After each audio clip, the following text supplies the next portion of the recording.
बिस्मिल्लाहिर्रहमानिर्रहीम, अस्सलाम वालेकुम। मैं हूं गुलफाम चौधरी। आप देख रहे हैं मेरा फेसबुक पेज और यूट्यूब चैनल। पाकिस्तान की इस बदलती सियासी सूरत हाल जिसने पूरी कौम को एक तजस्सुस में डाल रखा है और पूरी कौम ये सोच रही है कि आने वाले दिन पाकिस्तान की सियासत में किस तरह के होंगे और आने वाले दिनों में इमरान खान साहब के हवाले से क्या खबरें हैं, इस पर अहम तरीन तजिया दिया है डॉक्टर शहबाज गिल साहब ने। आइए पहले उनको सुनते हैं, फिर उस पर बात करते हैं। सबसे पहली खबर आपके सामने डैलस टेक्सास से रखते हैं, जहां से खबर आ रही है कि बाप नंबरी बेटा 10 नंबरी। जी हां, ये कैसे मुमकिन है कि चौधरी निजामुद्दीन किसी हीरे को पहले तलाश करें, फिर उसको तराशें, फिर एक जौहरी की तरह अपनी ऐनक नीचे करके आपके सामने पेश करें और उस हीरे में शरीफ खानदान वाली खसूसियात ना हो? ये मुमकिन नहीं है। पाकिस्तान की किस्मत में पिछले 70 साल में अगर और कोई चीज़ हो सकी है या नहीं, लेकिन कम से कम 1956-58 से लेके आज तक एक चीज़ का क्रेडिट आपको चौधरी निजामुद्दीन को देना पड़ेगा। वो ये है कि उनकी चॉइस कंसिस्टेंट रही है। उन्हें हमेशा ऐसे लोग अच्छे लगे हैं जो इसकी टोपी उसके सर, उसकी टोपी उसके सर पहनाएं। उन्हें कभी भी सीधा काम करने वाला बंदा पसंद नहीं आया, और अगर कभी कोई ऐसा शख्स इमरान खान की सूरत में सामने आया तो फिर चौधरी निजामुद्दीन साहब ने कहा कि मिसाल बनाकर रख देंगे, रगड़ कर रख देंगे, नाम के ऊपर लाल लकीर फेर देंगे। और जब भी उन्हें शरीफ खानदान की तरह का कोई शख्स नजर आया तो उन्होंने उसे पाला पोसा, चूमा चाटा, बड़ा किया और उसको कौम की किस्मत के ऊपर मुसल्लत किया। क्योंकि ऐसे ही लोग हैं जो चौधरी साहब को पसंद है और वापस में चौधरी साहब को डिविडेंड देते हैं। अब अहवाल आपके सामने जो जेंट्री बीच साहब आए हुए हैं उनका रखते हैं। जाहिर है जनरल आसिम मुनीर साहब के जो सबऑर्डिनेट्स हैं उन्होंने इनको लॉन्च किया है पाकिस्तान के अंदर। मोहित पीरजादा साहब और दूसरे लोगों ने भी तफसील से इस पर बात की है, उनको भी ज़रूर सुनिएगा। हमारा भी पिछला व्लॉग ज़रूर सुनिएगा, उसमें भी काफ़ी तफसीलात हैं। लेकिन क्योंकि उस वक्त ये खबर आई ही थी तो इसका जो तशखीस थी इस मर्ज़ की वो पाकिस्तानी यूथ वैसे तो बहुत तेज़ी से करती है, इसीलिए उनको शैतानी, शिद्दत पसंद, इंतशारी ये सब कुछ कहा जाता है। लेकिन थोड़ा सा वक्त तो उनको भी ज़ाहिर लगता है, डॉक्टर को भी लगता है। तो अभी 18 घंटे होने वाले हैं सारे काम को हुए, तो अब अल्ट्रासाउंड रिपोर्ट कम से कम हमारे सामने है। अगले एक आध दिन के अंदर अंदर तो एमआरआई भी हो जाएगा। तो जो अल्ट्रासाउंड रिपोर्ट हमारे सामने है वो ये कहती है कि जो जेंट्री बीच साहब है वो तो नंबरी है ही हैं, बाप 10 नंबरी। मतलब कि डैलस टेक्सास से अब मिस्टर हमजा, जो कि बहुत अच्छी रिसर्च करते हैं, उन्होंने रिसर्च करके अब ट्विटर पर यह शेयर किया है कि गैरी जो बीच हैं, जो इनके वालिद मोहतरम बताया जाता है, मीडिया रिपोर्ट कर रहा है, वो बैंकरप्सी मीन उन्होंने दिवालिया होने की एक पिटीशन डाली और बाद में उसमें वो बैंक फ्रॉड में मुलव्वस पाए गए। मतलब कि उन्होंने बैंक के साथ फ्रॉड किया और बैंकरप्सी का वो केस उनके खिलाफ है, जिसमें ये भी लिखा गया है कि उनके एक बेटे ने भी उनको हेल्प की। अब ये नहीं पता कि उनके एक बेटा है या एक से ज़्यादा बेटे हैं और वो इशारा इनकी तरफ है जो साहब आए हुए हैं या कोई और है। बहरहाल ये जो मीडिया पे रिपोर्ट हो रहा है ये आपके सामने रख रहे हैं। इसके बाद जो अगली चीज़ें सामने आ रही हैं वो भी बड़ी इंटरेस्टिंग है। अब क्योंकि जो जेंट्री बीच साहब है वो जनरल आसिम मुनीर साहब की तमाम मुश्किलात का हल लेके आए हैं।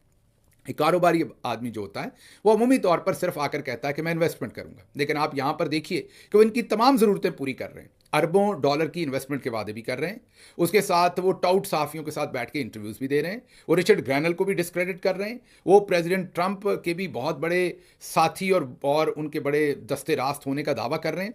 वो ये भी कर रहे हैं कि पाकिस्तान के अंदर इस टाइम इन्वायरमेंट बहुत ज़बरदस्त है, पाकिस्तान की जो मौजूदा गवर्नमेंट है वो बहुत ही अच्छी है, लॉ एंड ऑर्डर की सिचुएशन पाकिस्तान में बेस्ट है और सदर ट्रंप की इनके साथ बेस्ट फ्रेंडशिप होगी। रिचर्ड ग्रैनल भी आइंदा इमरान खान की बात नहीं करेंगे। ये तमाम चीज़ें, मतलब गौर कीजिए, बिजनेसमैन आएगा तो वो सिर्फ अपनी बिजनेस की बात करके चलता बनेगा। ये वन विंडो ऑपरेशन कर रहे हैं। मतलब जनरल आसिम मुनीर साहब की तमाम प्रॉब्लम, SIFC में से कोई पैसा नहीं आया तो वहां पर इन्वेस्टमेंट अब कितनी आनी है अमेरिका से, वो भी ये मसला हल कर रहे हैं। उसके साथ साथ सदर ट्रंप के साथ मामला क्या होने हैं, साड़ी गल हो गई है या इमरान खान या उनके जो साथी हैं उनका कोई लेना देना नहीं है वहां पर। ये तमाम मामला जो हैं वो जेंट्री बीच जो हैं वो वहां टेलीविजन पर टाउट सहाफ़ियों के सामने बैठकर उन तमाम चीज़ों को हल करते हुए नजर आ रहे हैं। लेकिन अब आपके सामने एक और डॉक्यूमेंट रखते हैं जो ये साबित करता है कि भाई साहब ने ट्रंप के लिए 5 के करीब जो है वो फंड रेजर करने की कोशिश की है। ये भी मीडिया हमारे सामने रिपोर्ट कर रहा है। उसमें पहली दफ़ा जो कोशिश की गई 2019 से 2020 में, उसमें $17,000 इकट्ठे कर पाए। आपने अब ज़रा गौर से चेक करना है, कोई पाकिस्तानी सरे राह भी अपने घर में फंड रेजर रख लेना तो लाख 2 लाख डॉलर तो इकट्ठे कर लेता है। इन्होंने $17,000 एक दफ़ा इकट्ठे किए, दूसरी दफ़ा ये सिर्फ $5,625 इकट्ठे कर सके, तीसरी दफ़ा ये 5,625, ये भी शायद वही टर्म जो है वो रिपीट हो रही है।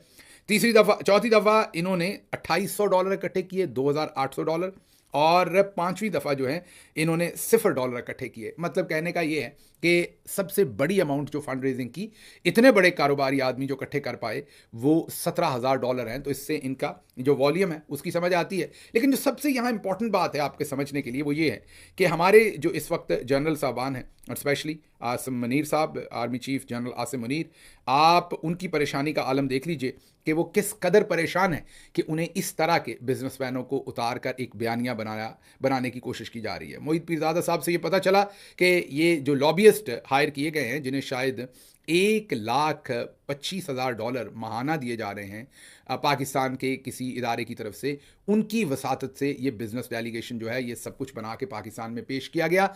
अमेरिकी एम्बेसी को मजबूर होकर बताना पड़ा कि ये ऑफिशियल विजिट नहीं है, ये प्राइवेट विजिट है। और ये भी पता चला कि अमेरिकी एम्बेसी ने खुद जर्नलिस्टों से रब्ता करके ये कहा कि खबर लगाएं, ये जो हमें रिपोर्ट हो रहा है मीडिया से, कि भाई हमारा इससे कोई लेना देना नहीं है, क्योंकि आजकल कोई अमेरिकी एम्बेसडर वहाँ नहीं है और वो नहीं चाहते कि एम्बेसी से कोई ऐसी गलती हो बाद में सदर ट्रंप या उनकी एडमिनिस्ट्रेशन उनके कान खींचे। तो इसलिए वो बड़े मोहतात हैं, उन्होंने कहा कि इससे हमारा कोई लेना देना नहीं है। लेकिन दूसरी तरफ आप देखें कि जो जनरल आसिम मुनीर और उनके सबऑर्डिनेट्स हैं वो किस कदर प्रेशर में हैं कि उन्हें इस तरह के बंदों को लॉन्च करके जाली झूठा बयानिया जो है वो मार्केट में डालना पड़ रहा है और पूरी आवाम को मामू बनाना पड़ रहा है। लग ऐसा रहा है कि वो पॉइंट ऑफ नो रिटर्न पर आ गए हैं और उन्होंने इतना कुछ लूज कर लिया है। ये ऐसी समझिए जैसे कोई शख्स बैंक लूटने जाए और उसे हो कि मैं पिस्तौल छोटा सा निकालूंगा, जो कैशियर होगा उसको दिखाऊंगा, कुछ पैसे लेके निकल आऊंगा, और अचानक वहां पर ऐसा रौला रप्पा पड़ जाए कि उसको वहां पर 4-5 बंदे वो कत्ल कर दे, क्योंकि उसके अलावा उसको चारा ना हो वहां से भागने का,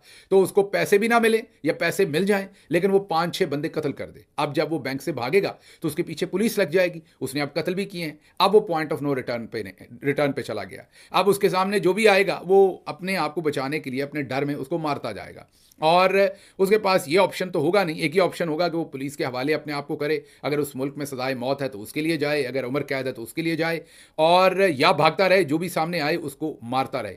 पाकिस्तान के अंदर भी जो रजीम है वो पॉइंट ऑफ नो रिटर्न पर चले गए। उन्होंने तो इलेक्शन चोरी किया था, इमरान खान की हुकूमत गिराई थी, जो 70 साल से करते आए हैं वही किया था। मतलब एक बैंक की लूटने की छोटी मोटी कोशिश थी, उसके अंदर मामला दूर के दूर निकल गए। उसके अंदर इलेक्शन लूटा, एक लीडर इतना मकबूल हो गया, 9 मई करना पड़ा, उसके अंदर भी 25 लोगों को शहीद हो गए, उसके अंदर 25 लोग। उसके बाद 26 जो नवंबर है उसके अंदर तो तादाद लोगों को शहीद कर दिया गया, अभी पता नहीं कितने लोगों को। तो ये इतने बड़े बड़े जराइम सरजद हो गए हैं कि अब पॉइंट ऑफ नो रिटर्न पर आ गए हैं, उन्हें पता नहीं किस तरफ जाएं। तो अब झूठ बोलना पड़े या कुछ भी करना पड़े, हम हर चीज के लिए तैयार हैं और दूर तलक जाने की कोशिश करेंगे। जो भी हमें करना पड़े हम वो करेंगे, लेकिन मकसद एक ही है हमारा कि हमने किसी सूरत भी कोशिश एक ही करनी है कि हमने ये सारे का सारा जो मामला है इसमें किसी सूरत भी पीछे नहीं हटना। हालांकि आसान काम था, 8 फरवरी को जब इमरान खान इलेक्शन जीत गए थे तो उनको हुकूमत दी जाती और इस सारे काम को वहां रोक दिया जाता, लेकिन हमने डबल डाउन किया और उसके बाद वो कुछ कर डाला 26 नवंबर को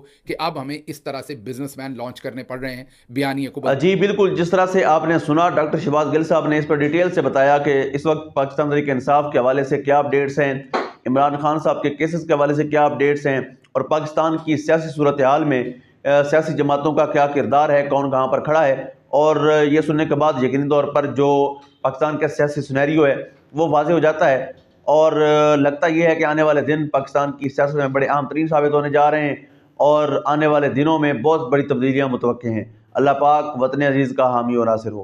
पाकिस्तान जिंदाबाद।